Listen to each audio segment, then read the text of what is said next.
Кемдер үз итә, кемдер тәнкыйтьли сүзебез татар эстрадасындагы яңа стильләр турында. Бүген бу хакта без махсус кунагыбыз, яшь талантлы башкаручы, якташыбыз татар эстрадасындагы беренче адымнарын ясап килүче җырчы Хаким белән сөйләшербез. Сәлам, Хаким. Сәлам. Хаким, менә син элегрәк рус һәм инглиз телләрендәге җырларны башкара идең. Менә татарча җырлый башлар өчен сиңа нәрсә этәргеч булды? Минемчә, һәр нәрсәнең инде үзе вакыты бар. Сам продюсерлар Артур Җәмәлетдинов һәм Владимир Федоров белән яңалык кертү теләге бар иде. Бу әлбәттә яшьләр арасында татар телен популяр итү белән бәйле. Сыйфатлы тудырылган музыка кешеләрнең дөньяга карашларын үзгәртергә мөмкин. Мин татар телемдә өйдә әнием белән сөйләшәм. Үземне татар телен камил беләм дип әйтә алмыйм. Ләкин мин бу мәсьәлә өстендә эшлим. Һәр вакытта мин татар теленне байтырга тырышам. Хаким, без менә сезнең студияда булып алдык һәм анда нинди эш кайнаганын үз күзләребез белән карап кайттык. Хөрмәтле тамашачыларыбыз, әйдәгез әле без дә сезнең белән бергә әлеге студияда нинди эшләр башкарылганын күреп алыйк әле.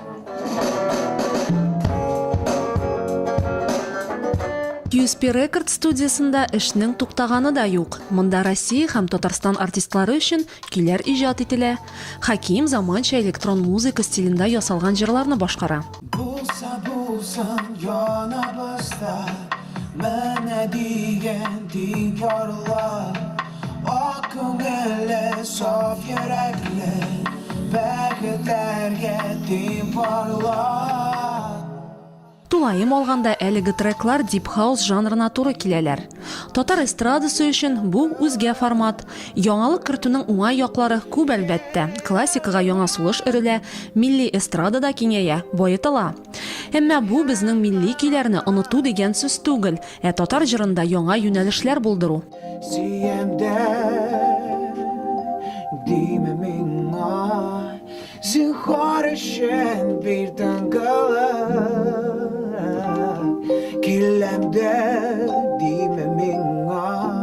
Хаким, менә синең өчен музыка нәрсә ул? Музыка ул минем дөньям. Җырсыз яшәп булмый. Бүген көндә төрле жанрлар бар.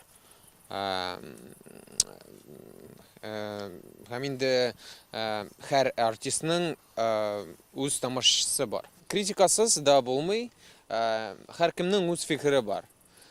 Җыр ул йөрәктән чыгара тиеш. Алай булса гына ул йөрәккә керә ала.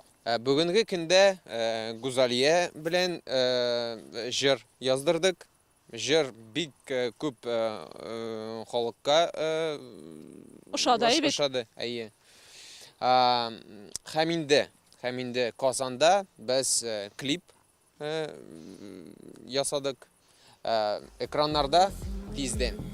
Бүгенге көндә Хаким һәм аның саунд продюсерлары гастрольләр графигын төзү белән мәшгуль. Аларга күз салсак, егетләрнең планнары зурдан. Октябрь-ноябрь айларында татар эстрадасы йолдызлары белән Казан филармониясында, Пирамида күңел ачу комплексында, Уникс концертлар залында чыгышлар ясау көтелә. Шулай ук Мәскәүдә Татарстанның халык артисты Зәйнәп Фәрхетдинованың юбилей концертында да Хаким булачак. Яр җырчының сәләтен күреп алганнар икән, димәк аның татар эстрадасында киләчәге бар.